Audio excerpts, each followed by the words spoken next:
Well, it's one of those awkward situations where we're based in Brisbane and it's 10 o'clock in the morning, but our guests are all in the United States and it's now 7 o'clock on American East Standard Time in Florida.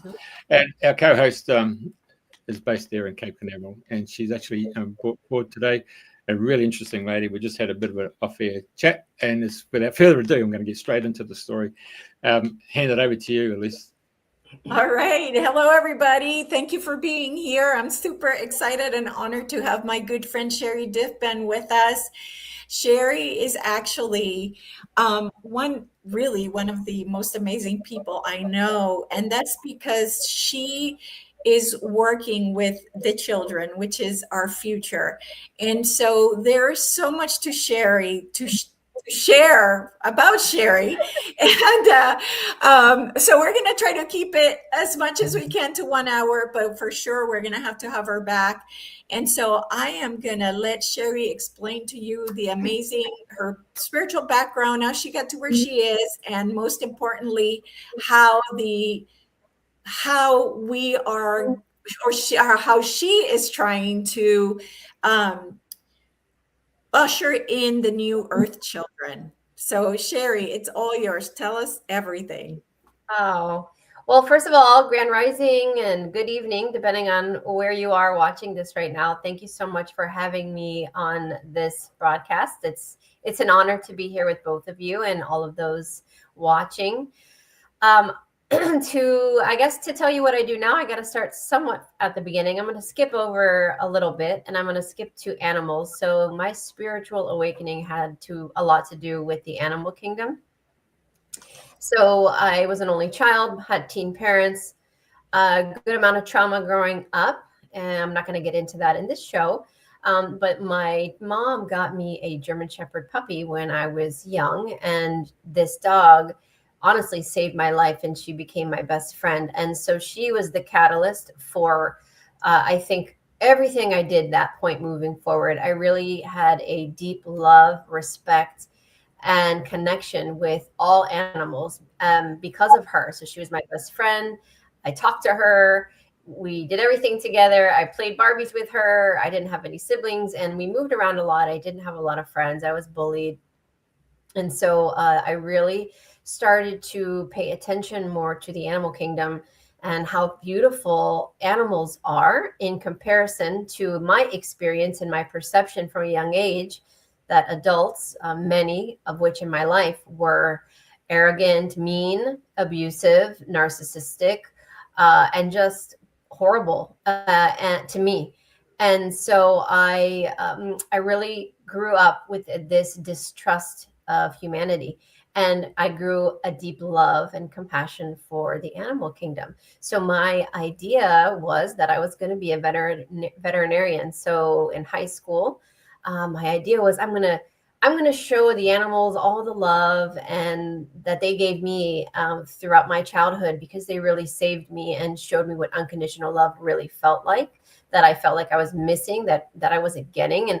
And I can tell from a young age, animals really were unconditional in their love for us. And no matter what we did, what we said, they were always there. You know, and adults, in my experience, that wasn't the same. There was resentment and conflict and lies and things like that. So I thought, I'm going to heal all the animals and I'm going to dedicate my life to animals. And the reason I was doing that, though, was because I thought I could hide from humanity. And so I did. I tried. So I went into veterinary medicine at a young age, very young. I was probably 17 when I started my journey as a kennel technician, and I worked my way to a nurse. And I decided in my career working in general practice that I actually enjoyed working with animals in a nursing capacity instead. Now, in animal medicine, that's known as a veterinary technician, but it's essentially a nurse. And so I followed that route because the veterinarians were the ones that were doing, quote, negotiations and talking to the people. And remember, to me, people were mean and I didn't want to be around them. So I wanted to be in the back with the animals doing the treatments. So I did that for over 20 years. I worked as a veterinary technician in general practice and emergency. And I worked in one of the top critical care centers in Los Angeles, California for years, and then critical care I did in Maryland. And I also did exotics. And then I transitioned into the National Zoo. So I worked at the National Zoo for 10 years in Washington, D.C. So I was with the animals for a very long time, and I dedicated my life to animals. Now, the catch here is that the animals were the catalyst for me to learn energy healing, because I saw animals in the worst possible shape working in the ICU. I wanted some better way. I felt like there was more we could do to heal them, even though I worked in the top center in all, I think, the country at that time. We had all the resources, all the medications you can imagine. They weren't, many of them wouldn't make it.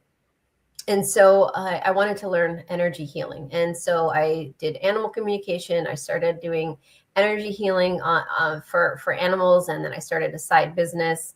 And so animals were the one in my animal communication sessions that started telling me that the reason they had anxiety, because people would reach out and say, Sherri, can you do a reading on my dog? My dog has severe anxiety. And when I would connect with the dog or the cat, they would tell me that they were taking on the anxiety, for example, of their companion, their adult companion, their human companion. And I was hearing that so many times. And remember, I'm shy, I'm introverted, I don't really want to talk to people. And I'm thinking, oh my, you want me to tell your mom that?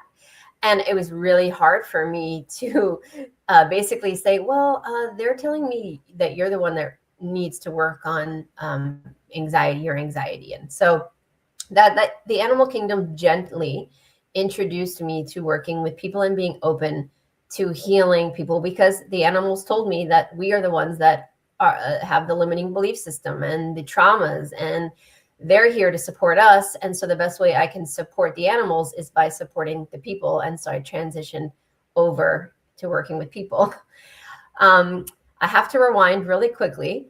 While I was a veterinary technician, I became a young mom at 23. To me, that was young. I wasn't ready for it. It was a oopsie surprise. But it was the best thing that ever happened to me, because of my traumas. The animals were my safe haven. So when I went to work and I worked with the animals, they were my everything. They gave me a purpose for life. Everything was about animals. Outside of work, I was very unhappy, very in my shadow side, doing destructive behavior. And very dark, not dark in the sense like I hurt anybody, but I just didn't care about life or myself. So when I was working with the animals, that was the only time I was really happy. And my heart was closed off, essentially. I met my husband now 23 years ago. He snapped me out of my funk, and I say he saved my life. He saved me from myself. And 2 years later, we had our first son. And my son, who is a crystal child, is the true catalyst of my first awakening, spiritual awakening, facilitated by the animals, I believe. But he opened up that closed heart. It was so closed off. And that opened up all of my spiritual gifts that I had suppressed and activated. And I started to look at humanity from eyes of compassion that I had lost. So I was only looking at animals through the eyes of compassion and hatred and distrust for people. And that my son opened my heart and made me reprogrammed everything in my mind to, wait a second, it's possible that these people went through traumas, and there's a reason why humanity is so horrible, because maybe they had abuse. There's a reason for it. And so I really wanted to create a better world for my son and be a better version of myself for my son. And so I had a second son 7 years later, and I had another layer of awakening, and my gifts came in even stronger. So all of this is happening as I'm a vet tech, as I'm working at the zoo, as I have an animal communication business. Like, all of this is all happening simultaneously. Do you want me to stop here, Elisa, or should I keep going? No, so that continue. Okay. How did you get from here to, being developing all the children, because you started working with the children? So yeah. So each one of my children, basically, the first two were served as layers of my opening, activation, and awakening. And then my daughter came to me as a soul about a year or so before she was even conceived or thought about. And she's told me, I'm coming into your life and we have I have a legacy and I need your help, and I'm going to be coming in. You're going to be my mother and I need your permission. And I'm letting you know ahead of time that we have a lot of work to do together, and letting me know in advance that she was coming in.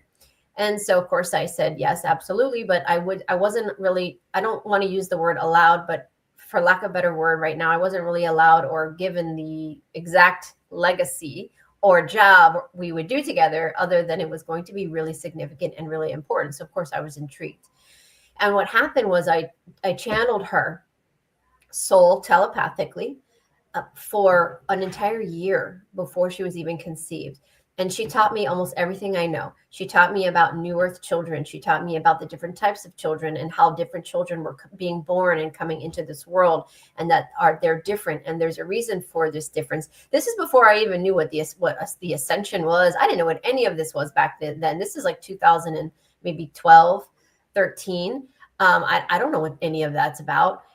So she's teaching me, and I'm channeling and I'm writing, and she's basically preparing me for her arrival. So by the time she was born, I knew so much more than I had ever known. And I realized that what she was talking about, because I was a big Dolores Cann fan, and I read almost all of her books, she's referring to the fourth wave. So these children coming in were the fourth wave of volunteers to come in to help humanity continue to evolve. And so Aramis was born. And because of her, she was the catalyst, I believe, to me attracting a lot of children that were labeled on the spectrum. I don't like to use the word autism, Asperger's, ADHD, dyslexia, because part of my work is delabeling, disconnecting from labels. But I've started to attract the nonverbal children, the children that wouldn't look in people's eyes, weren't walking for 2-3 years, very behind developmentally.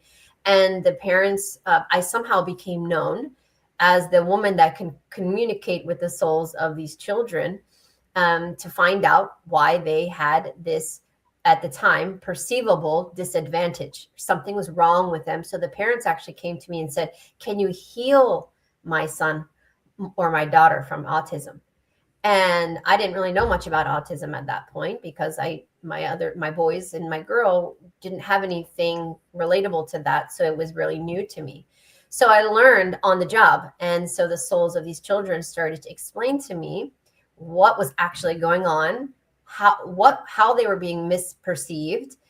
And I learned a lot, which I won't say all of it right now, because I want to give you guys a chance to ask more questions. But that led to me realizing years later, around the time of the pandemic, that my role to play with Aramis, my daughter, is that she came in here as a starseed to help me create conscious education and to work with families with very psychic, spirited, ascended souls that we know as children of the new generation. And so my work consists of working with families and highly psychic children, helping them navigate the challenges of being labeled, and working on conscious education.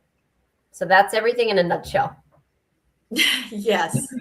Yes. And then, as if that wasn't enough, tell everybody what you decided to do, because what you've created up to this point and what you are going to create physically as well, with an actual building and everything, but what you've created so far to get to the next step, which is to have that physical building.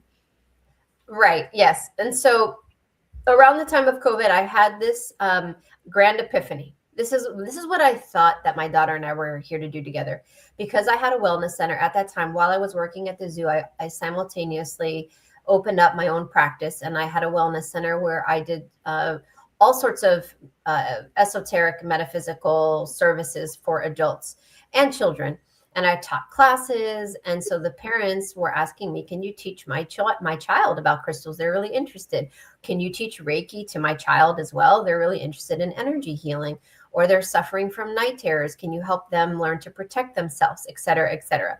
So my grand epiphany was, oh my gosh, this is what Aramis and I are supposed to do together. I'm going to open up a metaphysical center for children, like a kind of like a Sunday school type of thing. And that's what I thought we were here to do together. She was supposed to like be the catalyst to help these New Earth children navigate and to activate and help humanity kind of understand why they're different. But then when we had the whole education system, people having to stay at home, and during that period of lockdown, it was a learning experience for me.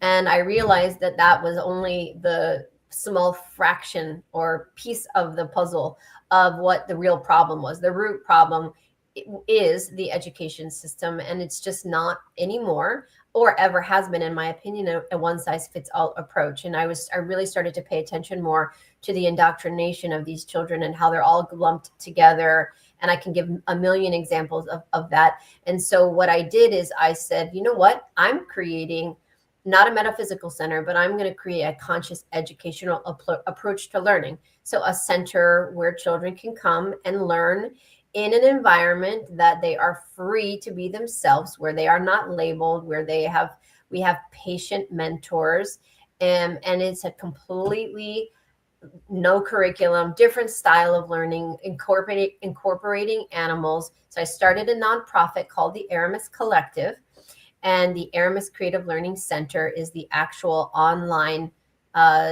school platform. So for the past 5 years, we have been teaching classes every single month hundreds. You can go and see some of the classes that we've taught in our in the history of the classes, anywhere from mindfulness, math, spiritual science, energy clearing, spirit animals, you name it, we've taught it. And it's supposed to help children learn the things that they're not learning in indoctrination schools.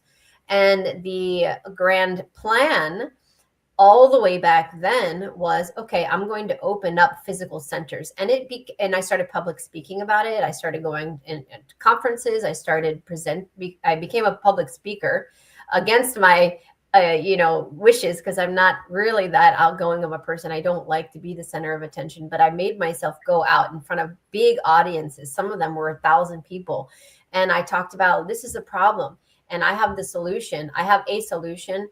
And we need to offer an alternative approach to learning, not for everybody, but parents should have a choice.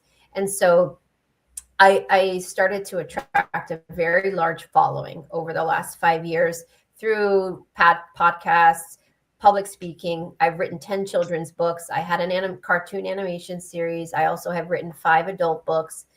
And throughout that time, we moved to Florida to open the very first physical location called the Aramis Creative Learning Center. And the idea is to open one in almost every city, in every state, and expand internationally over the next 15 to 20 years, so that there is an Aramis Creative Learning Center everywhere. Just like we have public school, there is an Aramis Creative Learning Center for families who want something different for their children and a different experience. And it's a nonprofit. So it's humanitarian. It's a humanitarian project, essentially. And what that means is that we are not looking for investors. We are looking for angel donors, a collection of donors who resonate and align with this approach and want to help us open the first center and get the kind of the foundation going. And then we will expand from there. And I know once we get the first center open and we raise the money that we need to get the first location open, people will be throwing money at us to make more of them, because my idea, which I can't really take credit for, it comes from my daughter and many of the children that I work with that I do sessions for. They've told me, I said, what do you want? And what I've created is what they've told me they want. And so that's where we are right now. We're in the process of raising money to open the first physical location here in Florida. So what is it that they want? Tell me more about that. So what they are asking for is, number one, they want us to, part of the role of New Earth children here is to break the adults, the previous generations, out of our programming.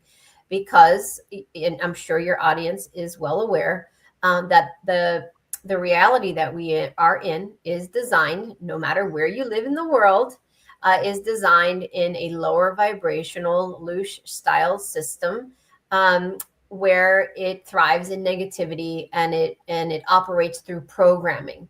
There are many different types of programming, and I call it 3D interference in my books. So there's a lot of 3D interference, and what that does is it suppresses us and places adults and previous generations in loops, survival loops. So we're constantly feeling like we need to work, and it's Groundhog's Day, and it's a nice assembly line. And the way they do that is they start with children at a young age in school, and they indoctrinate them and train them through memorization, test taking, and get them prepared to be adults. So they're, well-mannered, easy members of society that don't ask questions and follow the person in front of them. And society runs very smoothly for those that benefit from that.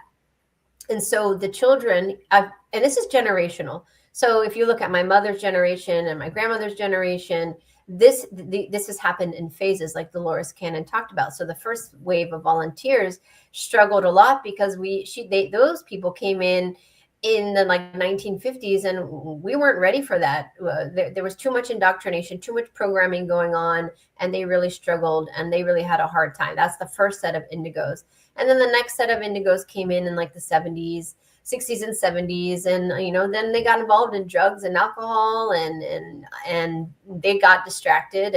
But every group has paved the way a little bit to make changes, so we can deprogram and unravel the layers of our programming and manipulation. And so my generation is here to, I believe, bring in these new star seeds. And each generation will bring in more advanced star seeds that have different abilities. But they're really part of what they're here to wake us up. So to break us from our loops, our repetitive loops, our redundant loops of abandonment issues, lack of self-worth, lack of self-confidence, being in the ego, being a service to self, being very selfish, driven by money, driven by power. And the famous quote of, why do you do it this way? Oh, because it's always been done that way. And well, the children of today are no longer accepting that as an answer. I accepted that as an answer because I was a girl that was terrified of, getting in trouble. So I was like, whatever you tell me to do, I'm going to do. But the children of today are like, well, why? That doesn't make sense. Explain it to me more. And then they'll still tell us that we're wrong. So they're here to break us of our programming, activate us, and to wake us up. And that is happening. And that's been happening since about early 2000. And each wave of children come in with different gifts. Each group of children has a category, not to label them, but unique characteristics that are necessary at that time in order to help humanity move forward and activate. And what I mean by that is my first son, Jordan, he's now 20, almost 21. He came in 2005. He is the first group after the indigos to come in, and they're known as the crystal children. So they're right now they're probably anywhere from 18 to early 30s. And they are the heart openers. They came to bring love back into humanity and to activate and awaken society so that we can open up these hearts that are closed off through trauma and ancestral trauma and epigenetics. We carry in quantum entanglement, we carry a lot of these traumas, and they just keep being passed on generation after generation. Then the next group were the star group, and they are the intellects, the ones that are often labeled with Asperger's or autism in some way because they're highly intellectual. A lot of them don't even come from this planet, so they don't know how to use the body. They don't like to look people straight in the eyes because they see through the soul. I've been told by children they don't like looking at adults in the eyes because they can see their demons. They get very overwhelmed. They can see your intentions. They can see everything. It's very overwhelming to them. A lot of them won't speak because they don't want to use our word spells. They realize that the words we use are programs as well. So they're also encouraging us to communicate telepathically, heart to heart, so that we can go back to communicating that way through our heart space, as opposed to just using words that are very limiting. So the star group is the next group, and they struggle a lot because they're highly intelligent, but they don't like to be children. They have a high IQ. They're the engineers, innovators, architects of the new world, and they struggle a lot. Crystals struggle a lot because they're highly sensitive. So they are very empathic, very emotional. They don't like conflict. They don't do well with arguments. They're friends with everybody. They're peacekeepers. Then after that, the rainbow children came, and those are the warriors. So the warrior spirits are still being born, and they're up to like maybe 15, 16 right now. And they are highly spirited. They don't take no for an answer. They are argumentative. They are the leaders of the future. And they need to be the way they are because they are going to go against the hardest of the hardest generations that are so embedded and cemented in their programming that they don't want change. And these children are going to demand change, whether you like it or not. And they will fight till the end until they get it because they're practicing right now for the future, because they will be the leaders of the future. Now, they won't have to be warriors and fight so much later on, but they do right now. So they're the most challenging to parent. So to answer your question, Elisa, what they're asking for is, one, for us to activate, awaken, and really go within and work through our traumas so we can heal. And if we can heal, we can shift our perspective, look at our life from a bird's eye perspective, and we can break the programming and start to see things from a different viewpoint and start to, instead of judging each other or hating each other through division tactics, we look at each other through eyes of compassion and unity. And that's what they're here to teach us. So the conscious educational approach to learning is threefold for me. It's three pillars. One, I was told by horses about 5 years ago, started coming into my sessions with children and said, we are asking to be part of the New Earth schools because we are going to help children expand their auric field and help them heal their own traumas, their own anxieties, because the children pick up on our anxiety. That's why we have such heightened anxiety with children right now. So the horses are like, let us come into these centers and let them be around animals. That's what my newest book, Healing the Human Animal Bond, is about. Repairing that fragmented severed bond that the dark ones have tried to separate us from the animal kingdom. So a big pillar of Aramis is about being around animal, having children learn around animals. The center pillar is all about project-based learning. So they get to learn what they want to learn, how they want to learn it, as often as they want to learn it without a curriculum. It sounds very disorganized, but I promise you, if you look on my website, it's very organized. It's like a college campus where you choose your children's classes for the month based on what is offered. So if your children is very art driven and really not good at math, they could take creative classes 75% of the week, and then maybe a couple of days a week they focus project-based learning with incorporating math, so they get the basics down, but they really get to find their passion and experiment and learn what it is that they are good at, so that we can help foster that and kind of help direct them in what it is that they're good at, instead of making everybody take the exact same classes. And then the third approach, or the third column of Aramis, is about health and wellness. So I'm obviously a big health and wellness practitioner because I do energy healing and I'm a master hypnotherapist.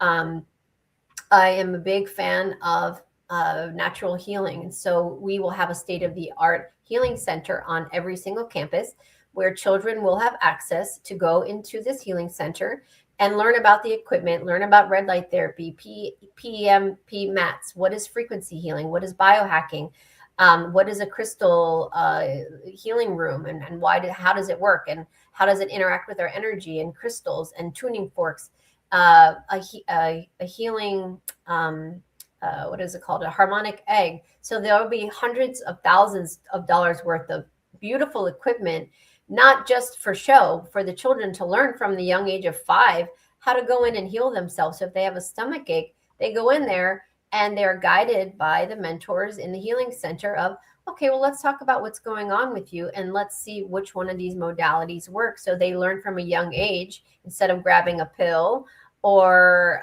being sent home, they can try all of these different techniques, and they learn from a young age how to heal themselves naturally, and or how to use the equipment that we have offered. So those are the 3 pillars. Okay. Wow. That's amazing. And I also wanted you to tell people, what are the things, I felt it was really important in your book about the things that are being done to the children, starting from when they're being born and they're being ripped out of their mother's hands and cutting the cord and doing all these things. You know, they're already traumatized from the time they are out of the womb to it just continues, right? Because when they go to the schools, then they're having this energy, not word of God, what's it called? They can hear in their The voice to God technology. Yeah, voice to God technology that's telling them they're worthless and blah, blah, blah. So I just want you to touch a little bit on that so people have awareness in case their children hate going to school, that maybe it's they understand why, and they're not pushing their children if maybe they understand why this is happening. So just if you can just touch a little bit, I mean, they can go by the book and read it, but give them a little bit of what's happening, and then they can get the details in the book. Yeah, no, it's actually really important to talk about. And, I believe that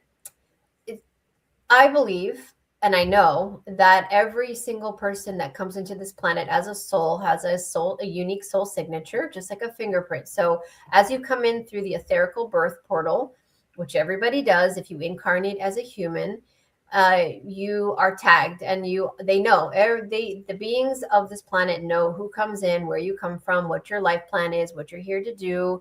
And so their idea is they're going to traumatize you and lower your vibration and dim your light from the moment you come in.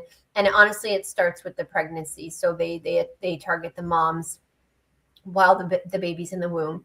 And then as soon as the baby comes out, the practice of the childbirth itself, the laboring and childbirth, is so convoluted and done so incorrectly, all designed very medically based, where women are laying on their backs, they're given pain medication, they cut the cords way too quickly. Everything that they do to birth our children is incorrect, and it traumatizes the child, and it causes etherical viruses. So if there's a trauma as a soul comes through the etherical birth portal, they can actually get etherical viruses that can actually manifest as physical illness. My daughter got that, and she had RSV at 5 weeks old and was hospitalized because she got that etherical virus.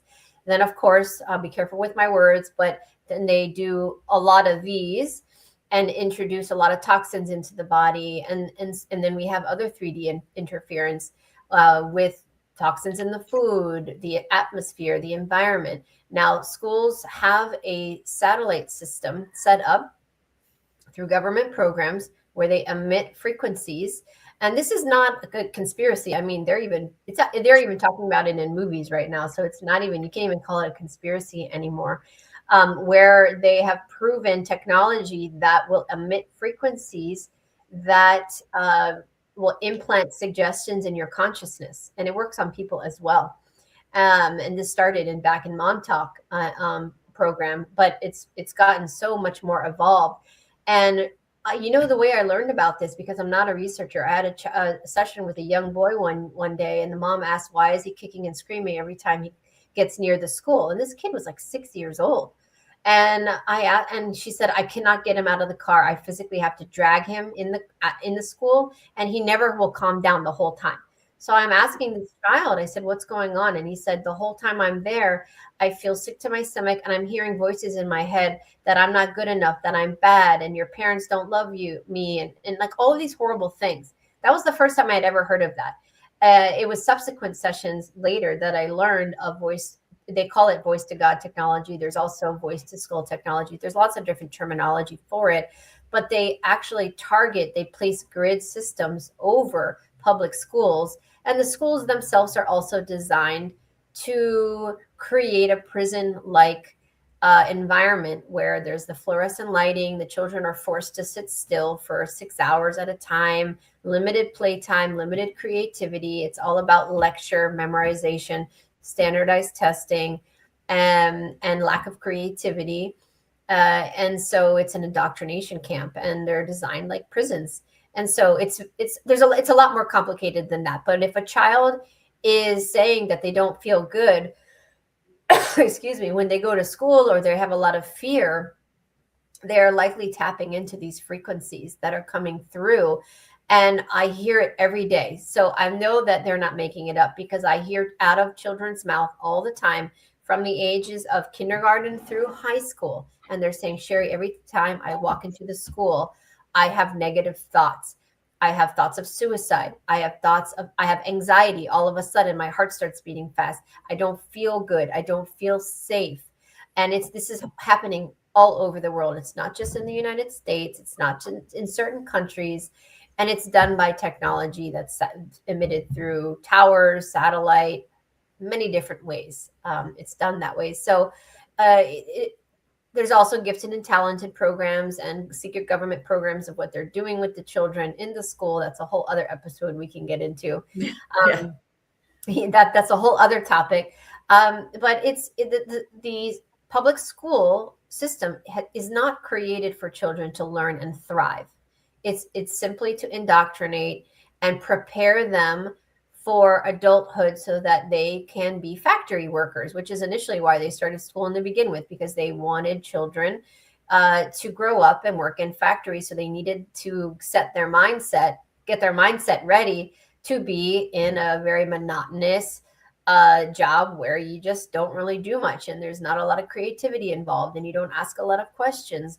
And so these children have been programmed into that system, indoctrination system, since the mid 1900s. So this has been going on. The curriculum that they are using does not benefit the child. It benefits the system, so that when they go into college, they can pick a career path, and then they can just be productive members of society in their mind, with limited capacity and potential, and work for someone else, work for the man, until they retire. If they ever make enough money, they're always in survival mode, and no one ever gets a chance to be creative or enjoy or explore their life, because the jobs of creativity, those are the ones that are they don't make any money. The artists, the musicians, unless you sell your soul and you're part of that music industry. Right. The true creators are not able to be creators, and the true healers don't make money doing that, because our system is designed to limit that capacity. Yeah. And so Joyce was asking if your educational centers have a Faraday cage around them to protect them from the voice to skull. Well, I don't have a physical center yet, but I am working with a large team of people with so much amazing technology that we are going to use something like Tesla tower technology, where it emits 432 hertz continuously to create harmony, and grids to block. It's like a Faraday cage, but not. But yes, I mean, we have thought of everything. Yeah, that's wonderful. There's FLFE over here, which is Force Life. I don't remember the rest of it, but they beam that energy into your house. So that also can be used as well. And it's only $35 a month. So you just give them an address and they'll beam I think it's 528 to the house, I think. But it can go even higher. They can go up to 600 and 800. I'll have to get that information back from you. Ask about that. Yeah. Okay. So I don't want to, I always try to keep everything lighthearted and 5D and high vibrational. And I also don't like to give this kind of thing energy. But in this case, I do think it's important when parents have a child that is having a temper tantrum and just cries and cries and cries and cries. Well, I feel like it's important to mention that there could be another reason why. And so that's why I'm taking the time to talk about more negative stuff. And it's because, my children cried when I took them to school, and I was like, hey, I got to go to work, tough shit, like, so, it's about learning and really understanding the children, especially if they're children that have special needs. They are nonverbal. So, even more, right, to try to understand where this is coming from. And so it's a great idea to get somebody like Sherri or another person that's psychic as well, somebody that can speak to the children and really understand what's happening there. Yeah, and sometimes the answer that I receive from children is not that they're worried about speaking the word spells, or it's not anything like that. Some of these children are actually here in their first earthling kind of incarnation. So they come from a place that speaks where their civilization is full telepathic communicators, or they speak in tones or harmonies. And so a lot of times they get a little bit embarrassed. And so many of these labeled autistic children are in observation periods. So for years, sometimes they are watching how we walk, how we move. So there's delays in that, and they walk on their tippy toes. They're trying to figure out how to use the body and the feet. Maybe they've never had feet before. Maybe they're avian species. Who knows? There's lots of reasons. And they're observing. They're observing their environment, how we move our mouth, how we enunciate the words that come out. And that's why a lot of nonverbal children seemingly spontaneously will start speaking at like 3, 4, 5 years old in full sentences. And we're like, what the heck? Well, they've just been observing this whole time. And then they finally felt comfortable expressing themselves because they felt like they reached a point where they can communicate and understand or understand our language the way we communicate, because it's not something that they're used to doing. And so that is also a big part of these new earth children. They're coming from all over the place. They're coming from the Pleiades. They're coming from Arcturus. They're coming from, some of them are guardian spirits. So they are galactic guardians, like whales, felines, avian spirits. They are coming from inner earth. They're coming from the angelic realm. There are more fairies on this planet than I have ever seen before in my career. The animal kingdom is very active right now and working in trying to harmonize and help these children acclimate. And so the issue that we're seeing is a lot of these parents are buying into the 3D narrative that something is wrong with their children. And I'm going to tell you something back, which I was alluding to, and then I went off topic. Because the soul signature and them knowing that we have special children coming in, I believe that they purposely have been targeting our children for probably 20, 25 years to suppress. And they created these labels so that they can convince humanity, as well as the parents and the teachers, that there is something abnormal about that child or those children. So it would give them an excuse to convince the parents to medicate them. And then the parents, thinking that they're doing the right thing, says, oh my gosh, yeah. And they do it, and willingly. So it's like, there's so much illusion and trickery in this reality. It's absurd and so convoluted. But that's the way that they are trying to suppress the children. But I'm going to tell you something, because like you said, I talk about these things and I write about these books not to scare people. I think knowledge is power. And that's one thing that they've taken from us over generations, is knowledge. They try to keep the true knowledge from us, the sacred knowledge. That's why elders are separated from families now, because they don't want the wisdom to be passed down. So the elders are getting what I believe are diseases that they've created, so that they are not in the right mindset, or they get dementia and things like that, so that they cannot pass the knowledge on. And so they are trying to prevent and block these children from blossoming, and they're traumatizing them, and they're using music and programming, subliminal messaging, movies, anything that they can do. They are trying to suppress the children, dim their light, scare the children through horror movies, but also tricking the parents into believing that there's something wrong with their children and they need to be medicated. And these poor children, when they get medicated, their light, it does lower their frequency, and they do become a different version of themselves, and they dissociate and they begin. So I'm not a doctor. I need to make that claim. I am not telling anybody not to medicate their child.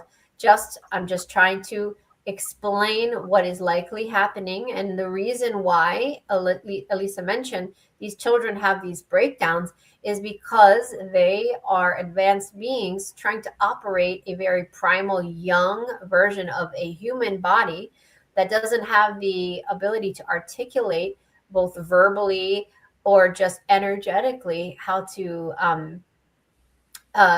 process and release their frustrations for many reasons. And so their way of actually getting our attention to say, please, I need help, is by yelling, hitting, screaming, acting out. That's their way of getting our attention, saying, please, somebody help me. And that's why a lot of these children have such severe anxiety right now, because they are anxiety. In my book, I call anxiety a 3D virus. It's our body's way of letting us know it's an alarm going off saying something's not right. Something's not right. There's entities in this reality that are bombarding me. There's negative energy. There's satellite technology. The music is altered to like 440 hertz. Then that disrupts and disharmonizes their auric field. I mean, like literally almost everything in our environment is designed to suppress the light of these children. But the cool thing about it is the newer children coming in, probably around the age of 12 and less, are so much more advanced because, like I said, we come in phases that nothing is working on them, meaning they are disruptors. They are breaking down the matrix. They are none of these things are working on them. Like they're just in such a high frequency that they are kind of just floating above the 3D, and they are just holding space as bridges, and they are not affected as much as the generations that came right before them, who are a little bit affected. So every generation coming in seems to be able to hold even higher frequency than the generation before. And that has to do with our 3D bodies taking time to activate, to get into that crystalline structure, and to reshape this spiritual blueprint that overlaps with the physical 3D DNA, and an integration has to occur. And so that integration process keeps shifting and advancing as we go. So the younger the children, the more advanced they are, meaning they're more psychic, they're remembering their past lives, they're telling their parents about how they died in another life, how they were their mother in another lifetime, how they died on Mars, how they were in a secret space program. I mean, these children are absolutely coming in completely like turned on. Like their gifts are already there. Yeah, absolutely. And I think that they're coming here to be teachers, right? So the idea is that now they're here to teach us how not to live, and how all these preconceived ideas, and to question, like you said, well, why is that? Why is that? So there are our teachers. And it's important, I think, for people as well to understand that. Listen to your child. What are they saying? Pay attention, not just blow them off like, yeah, whatever, like just really pay attention to what they're saying, because they are here to be our teachers now. And so that's also important to me for people to know that that's what they are here. It's one of the reasons they are here. And to touch on the medication thing, I was one of the parents that believed I needed to medicate my child, which I did. And funny enough, maybe 4 years into it, the medicine stopped working. Yeah. And that's happening a lot. Like these children, the medication isn't even working on them. So it's clearly like the pharmaceuticals are not working in the same way, because the physiology of these children's bodies is physically changing at a cellular level. Also, the high vibration of the energy coming through is transmuting. So their diet, they're more sensitive to the sugary, processed, junk food that's not real, and they're demanding more of a pure diet. Like they have to. That's why so many children have so many more allergies than they've ever had before, because they're in such a high frequency mode that their body is requiring higher frequency food and nourishment. And it's all about intuition and what you feel, depending on your blood type does matter, and certain things matter to what your body requires versus somebody else. But another thing I'm seeing is that, and I was told this years ago, we are going to eat 2/3 less food than we are right now. And I said this at a speech in 2023. I don't remember what year this child told me this was going to happen, but I think she said somewhere around by 2030. So, in the next 5 years, I believe as a collective, we are going to start to require at least 2/3 less food than we are eating right now. And we can all agree we definitely overeat. We don't need a lot of this food. They do that so that they can keep us mobile and cause ease in our body, because the less mobile we are, they pack us in like sardines, then they can loosh off of the density. If we move around and we're more mobile and we exercise and we have lighter energy and more nourishing foods, then they can't stop the activations. And so a lot of that is nefarious. So somebody asked about secret space. I think they're thinking that I'm saying that space is secret. I just want to go back to that comment. I'm not saying space is secret, or I'm not a flat earther. What I meant by that is that there are secret space programs, secret government programs that some of these children are recruited for. And there are a million movies that depict that. And that's what I'm talking about. Yeah, they come and showcase them when they're little to see their psychic abilities, and then they'll take the really psychic ones and go do testing, because they're going to be placed in, very special, high advanced classes. And in the end, it's just them using the child for their own nefarious purposes. But of course, all this information is for entertainment purposes only. So, as you know, right. Yeah. It's just movies. It's speculation. If it resonates, great. If it doesn't, it doesn't. But, a lot of this is just, it's a convoluted reality. I think we're seeing through the illusion. To sum it up, I think children are really here to help activate us, awaken us. And part of that activation and awakening, and why my daughter came into this life, is because no matter how advanced these children are, our role right now is to get our, excuse my language, to get our shit together and heal, and to be the facilitators and to help them. Like, they need the adults to do the groundwork. Like, instead of complaining about the education system, do something to change it. If you don't like something else, be an advocate or be part of the change. And it doesn't have to be violence. It doesn't have to, it could be just co-creation. It could be thought forms. It could be whatever it is that you want to do. But they need our help. They need our support. They need us as parents to understand them, to support them, to let them be who they are. And so my focus is creating conscious education so that these children can thrive. And so the future generations can come in a completely different environment, and we really can create a new earth, but they need our help. They need the adults to get on board with this so that we can help them. They can't do it on their own. Right. Absolutely. And with only about 6 minutes left, I wanted to make sure that I am clear as to, do you still have sessions open to help the children, to talk to the children that need help or whatever? I do. So my website is sherridivband.com. That's my main website.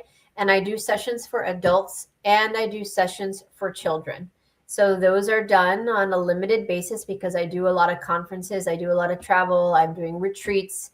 as well this coming year. I'm doing a lot in 2026, and I'm trying to get a school open. So I am networking, trying to get angel donors to believe in this concept to help us get the first one open. But I do sessions 3 days a week for adults and children.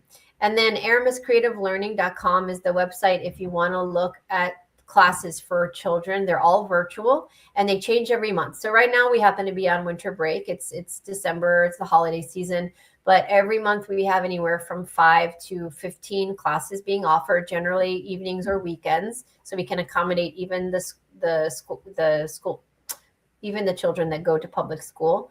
And they range, they change every month depending on what the mentors want to teach. And that has been going on for 5 years, and that will continue to go on so that we can offer classes for children worldwide, depending on the time zone. Okay. And then also we want to mention, and I know you mentioned it, but it was fast. You also have the videos, the cartoon videos that you've created for the children as well. And is that on the YouTube channel, on Sherri Divband YouTube channel? There's a link on my YouTube channel to, I don't know how to find it this way, but I think there's like on every channel you can recommend a channel. Yes. And it's a link to that. I think it's called Divinely Guided Children Media. Now, full disclosure, I need people to know that I started those cartoons 5 years ago. I paid for them out of my own budget, so they are very low budget cartoons. In the beginning, the first 5 episodes are a little bit embarrassing because it was almost I can't even watch it now, but the kids love them. We have about 18 episodes, but I highly recommend going on Amazon and checking out the books, because the books are inspired from the animation cartoons. So we have 10 of those. And children love our Divinely Guided Children book series because each book talks about a different topic, just like the animation cartoon. But go ahead and check out the animation cartoons as well, but be kind because it's low budget.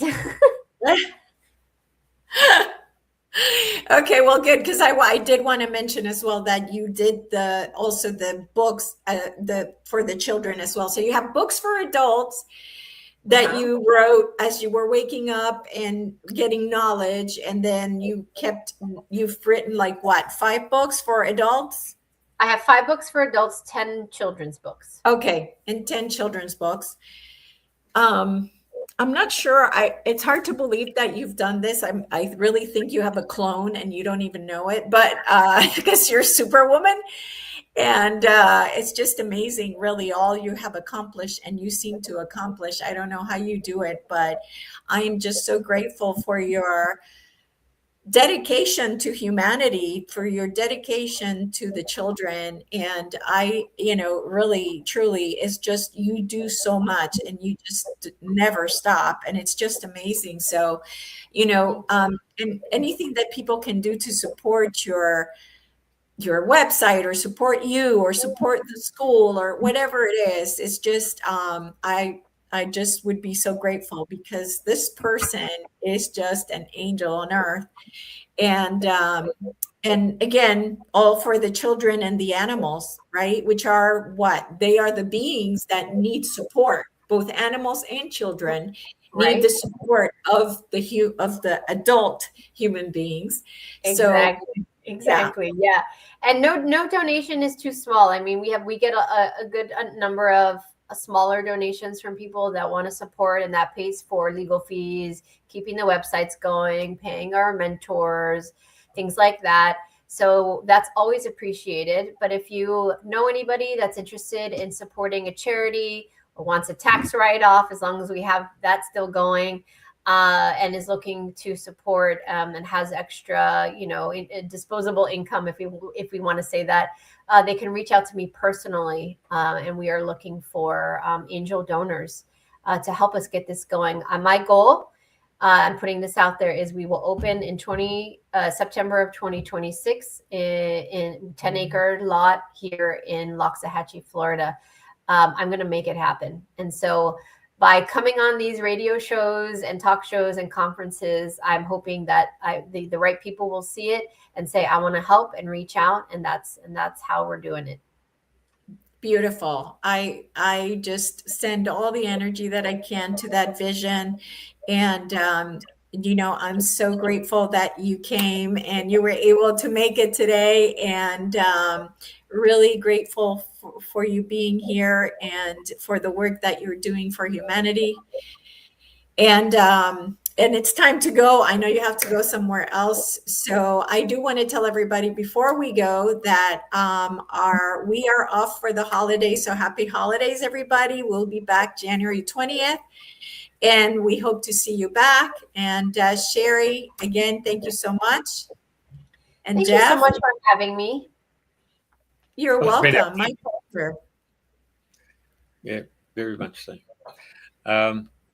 Again, Elise, thank you for coming on board. And it's been an eventful, coming up for 7 years now. Yeah, I would say Merry Christmas, to be perfectly honest. Happy New Year. Okay. Yeah, same to Happy you. New Year. Happy New Year. It's been a privilege to listen to you. There's a lot of salient points there that just tick the boxes. I'm really on board with what you've said. I've come across so many people who speak the same language as you. It's just phenomenal. And we have had people come on and do equine therapy, where they work with the horses, and we've had animal whisperers. Fantastic. It just echoes what I originally said at the beginning. You can be anywhere on this planet, and it just means that when you reach out to your tribe, and your tribe's everywhere, the jigsaw puzzle comes together and you're not alone. Absolutely. And that's very special. And we very much like to invite you back again. There's no question about it. Yeah. I would absolutely be honored to come back and elaborate on some of these things. So thank you. Yeah. All right. Stay there. All right. Thank you, everybody. Go back to our traditional radio programming. Thank you.